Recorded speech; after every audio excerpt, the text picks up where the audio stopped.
India में चले जाएं आप। फॉरगेट अमेरिका, अमेरिका बहुत दूर है। अमेरिका बहुत दूर है, आप इंडिया ही चले जाएं कि हम इंडिया के अंदर कितना कितना बड़ा बिजनेसमैन बैठा हुआ है। मुकेश अंबानी है, ठीक है जी, तकरीबन $100 बिलियन के करीब पहुंचे हुए हैं। हम अभी छोटी सी इकोनॉमी है, सिर्फ $29 बिलियन की रेमिटेंसेज हैं, $20 बिलियन के ऑलमोस्ट फॉरेन एक्सचेंज रिजर्व पड़े हुए हैं और $30 अरब की एक्सपोर्ट्स हैं। दैट इज इस टोटल। वीडियो में पाकिस्तान मीडिया बात कर रहा है अपनी छोटी सी इकोनॉमी के बारे में। अब जैसा कि हम जानते हैं दोस्तों कि पाकिस्तान ने कभी अपनी कट्टर सोच को छोड़ा ही नहीं, जिसकी वजह से उसकी इकोनॉमी कभी ग्रो कर ही नहीं पाई, जो शायद 22 करोड़ का मुल्क कर सकता था। और आज उसी का नतीजा है कि पाकिस्तान की इकोनॉमी सिर्फ और सिर्फ $260 बिलियन की रह चुकी है। आंकड़ों से अगर समझाए तो दोस्तों, एलन मस्क जो कि दुनिया का सबसे रिचेस्ट पर्सन है, उसकी नेटवर्थ है अभी $300 बिलियन। यानी कि एलन मस्क की जो नेटवर्थ है वो पूरे पाकिस्तान की जीडीपी से भी ज्यादा है। ये किसी भी देश के लिए बहुत ही शर्मिंदगी वाली बात है कि एक बंदे की नेटवर्थ 22 करोड़ लोगों की मिलके भी जो जीडीपी बनती है उससे भी ज्यादा है। यूएस तो छोड़ो, भारत की भी अगर हम बात करें तो भारत के भी मुकेश अंबानी की नेटवर्थ है $100 बिलियन के पास। भारत के अगर हम टॉप 10 रिचेस्ट लोगों की नेटवर्थ ले लें तो उसकी भी जो टोटल नेटवर्थ होगी वो पाकिस्तान की जीडीपी से बढ़ जाएगी। ये सारी तुलना कहीं ना कहीं बताता है कि आज पाकिस्तान पूरी दुनिया में कहाँ पर खड़ा है और उसकी इकोनॉमी कितनी छोटी सी है। इस बात को लेकर पाकिस्तान मीडिया में क्या दर्द उठ रहा है वो देखने के लिए शुरू करते हैं इस वीडियो का अगला भाग। इतनी परेशानी वाली बात है और खुशी भी होनी चाहिए कि अमेरिका का एक बिजनेसमैन एलन मस्क, जो बेसिकली चीफ एग्जेक्टिव, एक एंटरप्रेन्योर है, बिजनेस मैग्नेट है माजरा चाहता हूं, और ये बंदा जो है एक सीईओ, एक चीफ इंजीनियर है एट स्पेस एक्स पे। और इसने बेसिकली एक ये जो आर्किटेक्ट है टेस्ला का, और इस बंदे की जो नेट वर्थ है वो मोर देन पाकिस्तान जीडीपी है। इसकी जो नेट वर्थ अभी है वो $292 बिलियन है। Net worth of Elon Musk जो है वो 292 बिलियन डॉलर, जो कि पाकिस्तान की जीडीपी से ज्यादा है। अब आप इमेजिन कर लें कि पाकिस्तान की जीडीपी, अगर अमेरिका का एक बिजनेसमैन जो अमेरिका का है, उसके जो बिजनेस है वो पूरे पाकिस्तान से ज्यादा है। उसकी उसकी जो वर्थ है, उसकी जो मालियत है वो पूरे पाकिस्तान से ज्यादा है। इसकी क्या वजह है? क्या हम कभी सोचते हैं? हमारी जो नेटवर्थ है वो तकरीबन 263-65 इतनी है, और हम 2003 साल पहले हम 304 बिलियन पे थे और अभी 260। इतनी छोटी सी इकोनॉमी है।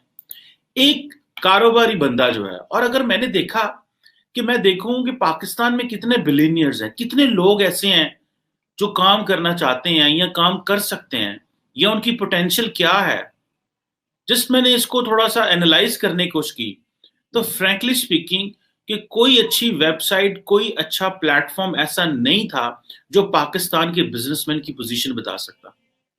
And that was very shocking for me.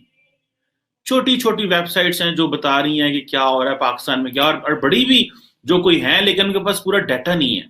और जो लोग हमारे पास हैं, जो समझते हैं हम बड़े, जो बिलियनियर हैं, ठीक है जी, वो मतलब दे आर पॉलिटिशियंस। यानी कि सारा का सारा पैसा जो है वो पॉलिटिशियंस के पास ही चला गया। अब वो एक शाहिद खान का हम बड़ा नाम लेते हैं, ठीक है जी, वो भी अमेरिकन बिजनेसमैन है, और हम उसे पाकिस्तान के खाते में डाल लेते हैं, है वो उधर। उनकी जो नेटवर्थ है मेरा ख्याल है $8 बिलियन है।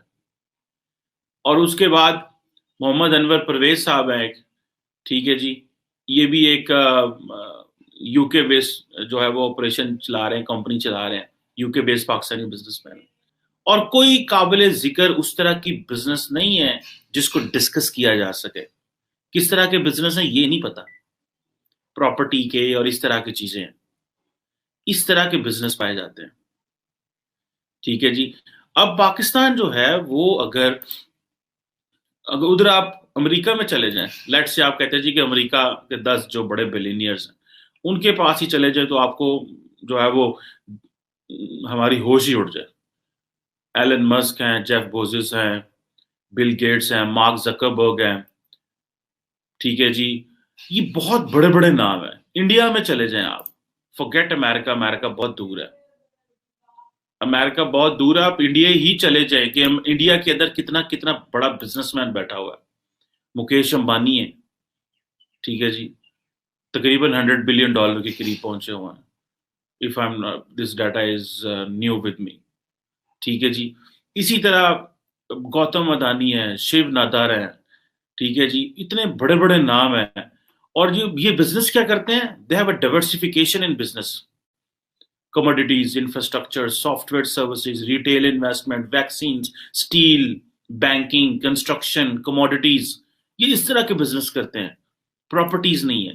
पाकिस्तान को क्या मसला है, यहां पे क्यों लोग बिजनेसमैन नहीं है, यहां पे क्यों उस तरह के बिलीनियर्स नहीं है जो हम चाहते हैं भी यहां पे बिलीनियर्स हों। बहुत सारे लोग जो है वो परेशान है कि क्यों एक प्राइवेट बंदा उठ के क्यों इतना कारोबार जनरेट नहीं कर सकता, इतना बिजनेस पैदा नहीं कर सकता, उसको ऐसा बिजनेस एनवायरनमेंट नहीं मिलता। हम हमेशा दुनिया को कहते हैं favourable business environment, favourable business environment basically term use की जाती है दुनिया को बताने के लिए कि आए इस मुल्क में, यहाँ पे आपको मौका मिलेगा काम करने का, अच्छा एनवायरनमेंट है, बिजली मिलेगी, गैस मिलेगी, टैक्सेशन में छूट है। और मैंने बहुत सारे लोगों को मिला हूं जो इन्वेस्टर्स हैं और जो बाहर से पैसा लेके आना चाहते हैं, वो कहते हैं पाकिस्तान का सबसे बड़ा प्रॉब्लम ये है, बहुत सारे प्रॉब्लम्स में सबसे बड़ा प्रॉब्लम ये है कि इंटरेस्ट रेट का नहीं पता, टैक्सेस का नहीं पता। आप 5 साल बाद इतने टैक्सेस हैं, 5 साल तक कितने हैं, वो आज वो इन्वेस्टमेंट लेके आते हैं, कल ये टैक्सेस बढ़ा देता है। वो कहते हैं हम तो और अंदाज से सोच के आए थे, इन्होंने टैक्स बढ़ा दिए, तो this is not a good place. ठीक है जी। हम अभी छोटी सी इकोनॉमी है, सिर्फ $29 बिलियन की रेमिटेंसेज हैं, $20 बिलियन के ऑलमोस्ट फॉरेन एक्सचेंज रिजर्व पड़े हुए हैं, और $30 अरब की एक्सपोर्ट्स हैं। That is total economy. अब इस इकोनॉमी से आपने ये 24 करोड़ का मुल्क चलाना है, this is not a fair job. और तजर्बे भी करने हैं पाकिस्तान के ऊपर, आपने तजर्बे करने हैं, तजर्बे आपने तजर्बे करने हैं इस मुल्क के ऊपर। अब एलन मस्क जो है, एलन मस्क को कौन सी चीज ऊपर ले गई, एलन मस्क को फ्री मार्केट इकोनॉमी और ये जो आइडिया है फ्रीडम, ये ऊपर ले गया। एक जो मुल्क में एनवायरनमेंट है, वहां पे लोगों को कारोबार करने दिया जाता है, वहां पे लोगों को उस तरह, द मोमेंट एक बंदा उठता है, उसको उसको एक एनवायरनमेंट मिलता है, आइडियाज वो दे सकते हैं, वो यंग लोगों को ऊपर लेके आते हैं। अब हम डिपेंडेंट हैं, बोरोड ग्रोथ है, पहले दिन से बोरोड ग्रोथ है, और हम उस बोरोड ग्रोथ से आज भी हमारी जान नहीं छूट रही। आज भी सऊदी अरब से देखे ना, अगले दिन $4.2 बिलियन मिला है, आज भी मिला है। आईएमएफ के साथ अभी उन्होंने कहा जी डील हमारी साइन हो रही है।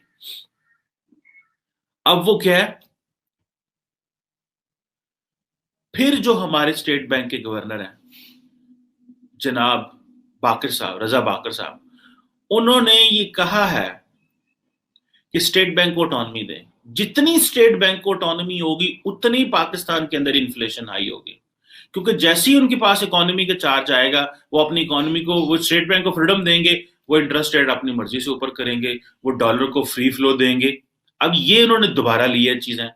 अब इसका मतलब है कि महंगाई पाकिस्तान में दोबारा आने वाली है, और अभी तो दोबारा हो रही है। 138 था पेट्रोल, उसको मेरे ख्याल $8 बढ़ा रहे थे, लेकिन नहीं बढ़ाया फिलहाल। और अभी यानी कि यहां पे आज भी 21वीं सदी में, with all that security, nuclear weapons, with all that big military might, with all that big country, with all that talent, हम लोग जो है वो नीचे की तरफ जा रहे हैं। द रीजन बिहाइंड इज कि वो एनवायरनमेंट नहीं मिल रहा, और वो जो ब्रोक्रेसी ऊपर बैठी हुई है। 3 गो में आप ऑनलाइन अगर कंपनियां रजिस्टर करवा सकते हैं, लेकिन आप शुरू नहीं कर सकते। आपकी कॉस्ट बहुत ज्यादा है, प्रोडक्शन की कॉस्ट बहुत ज्यादा है, आप दूसरे ममालिक के साथ कॉम्पीट नहीं कर सकते, मैच नहीं कर सकते। अब यहाँ पे क्या कोई एलन मस्क बन सकता है पाकिस्तान में? मैं देख रहा था हमारी जो ई कॉमर्स है वो भी चाइनीज आके कंट्रोल कर रहे हैं। सो जो चीज मुझे तकलीफ देती है as a citizen of this country, वो ये नहीं है कि जी हमारी इकोनॉमी में जान नहीं है। मुझे तकलीफ ये चीज देती है कि आइंदा भी आने वाले दिनों में चांस नहीं है फिलहाल। और जो एशियन डेवलपमेंट बैंक आपको फोरकास्ट कर रहा है वो 4% पे फोरकास्ट कर रहा है, इंडिया को वो 10% पे फोरकास्ट कर रहे हैं, बांग्लादेश को वो 5.5 पे फोरकास्ट कर रहे हैं, पाकिस्तान को वो 4 पे, श्रीलंका को 3.4% जीडीपी ग्रोथ रेट उनकी वो कह रहे हैं। सो जो मालदीव्स है, वो जो एक आइलैंड में बैठे हैं, उनको 18% पे ग्रोथ उनकी दिखा रहे हैं वो Asian development bank. The question is कि why Pakistani people can not be billionaires, और जो बिलियनर्स हैं वो हैं कौन, मतलब उनका नाम ही कोई नहीं जानता। वो जो साइरस पूना वाला है, वो अब इमेजिन करे कि इंडिया का वो प्राइम मिनिस्टर मोदी अगर वहां पे बैठ के कह के आया G20 में कि मैं दुनिया को 5 अरब वैक्सीन दूंगा, तो this is because he knows के उसके पास इंफ्रास्ट्रक्चर है, लोग